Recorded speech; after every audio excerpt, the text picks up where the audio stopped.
Hi everyone, today we will talk about how to fix or how to solve 8-ball poll not downloading on the application of 8-ball poll.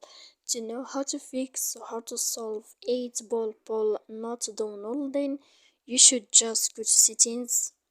Then in this page, you will enter to apps, default apps, app settings.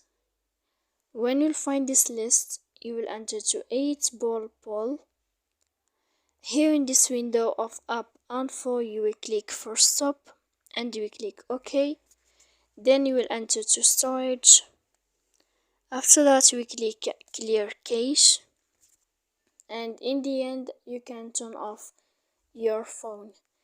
So please don't forget to support us by like and subscribe. See you next time in another video, and thank you for your attention.